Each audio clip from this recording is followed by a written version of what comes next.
Welcome to the Deep Dive. Today, we're getting into something pretty special in the RC world, the Tamiya Hotshot. Oh, yeah. Absolute legend. It really is more than just an RC buggy, wouldn't you say? Kind of a cultural touchstone from '85, a real dream machine for many. Totally.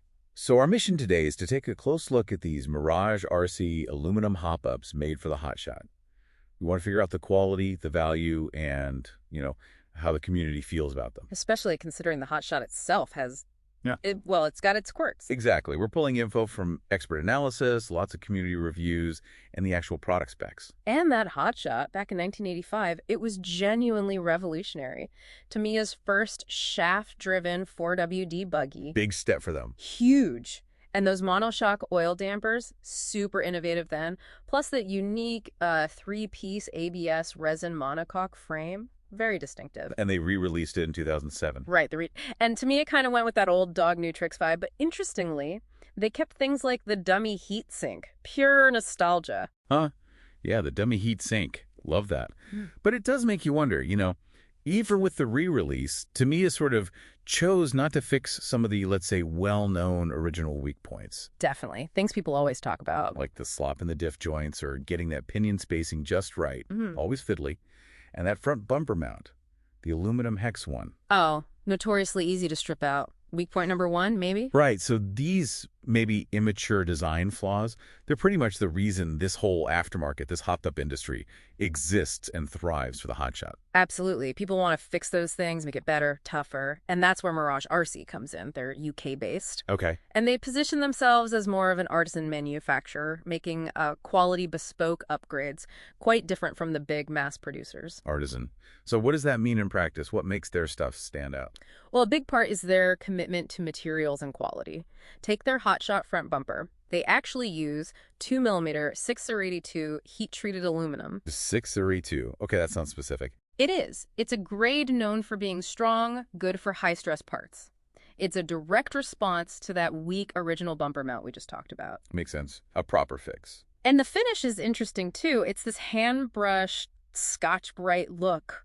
Gives it this sort of industrial matte appearance, reinforces that made-in-the-UK feel. Right, not just polished bling. Exactly. And they seem quite community-focused, too. They actually invite ideas or special projects, tells you something about how they operate. That's pretty cool. So their product line for the hotshot isn't huge then. It's focused. Yeah, quite focused. They do the front bumpers, a rear spoiler, an underguard, and an aluminum battery plate. Crucially, they're all designed as direct bolt-on replacement. No major mods needed. Okay. Easy installation is always good. Yeah. What's the word from the community then? How's the feedback? Overwhelmingly positive on quality, actually. If you look at their eBay store, they've got something like over 2,300 ratings. It's 100% positive feedback. Wow, 100%. That's rare. It really is. And a perfect 5.0 out of 5 for accurate description. People use phrases like exceptional quality, perfect fit. So the parts themselves, top marks. And communication. Sometimes smaller outfits struggle there. Also really strong. A 4.9 out of 5.0. You see awesome communication popping up in reviews quite a bit. Okay, so quality's great, communication is great.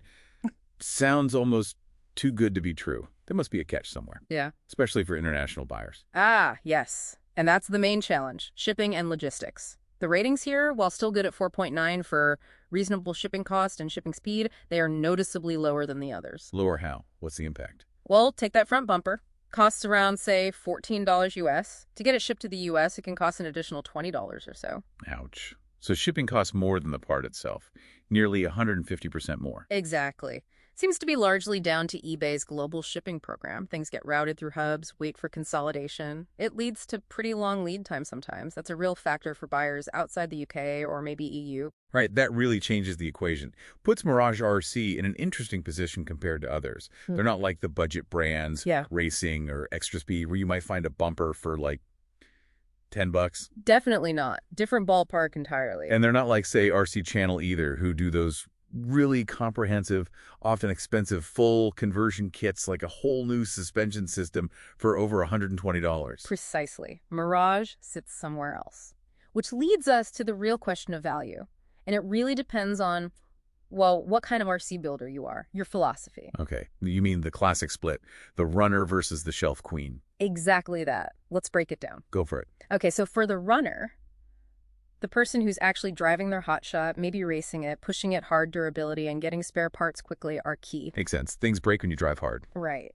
And for them, Mirage RC's quality, like that super tough 6082 aluminum bumper, is fantastic for fixing those known weak spots. And it's worth thinking about how these parts work together. Like a system? Yeah, a system of strength. You add the bumper, the underguard too. Suddenly your front end and underside are way more protected.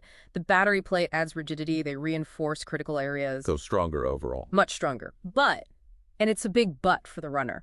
That high landed cost of the part, plus that expensive international shipping and the potential long wait times. That's tough if you need a replacement part fast.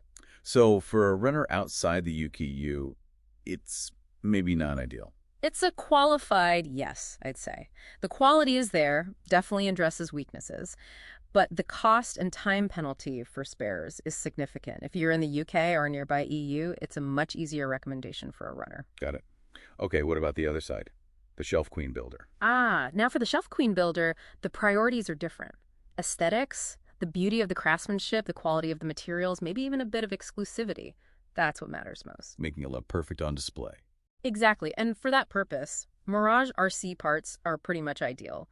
That 6082 aluminum, the Scotch-Brite finish, the precision fit, the fact they're not mass-produced, it all contributes to a premium bespoke feel. It elevates the model. So for the Shelf Queen? For the Shelf Queen builder, it's an enthusiastic, resounding yes. The cost and shipping time are less critical factors when the goal is building a display masterpiece. It's about the art, the finish. So it really boils down to what you want from your hotshot build. Performance under pressure or pristine presentation. Precisely. The value of these Mirage RC parts, it really depends entirely on your philosophy as the builder.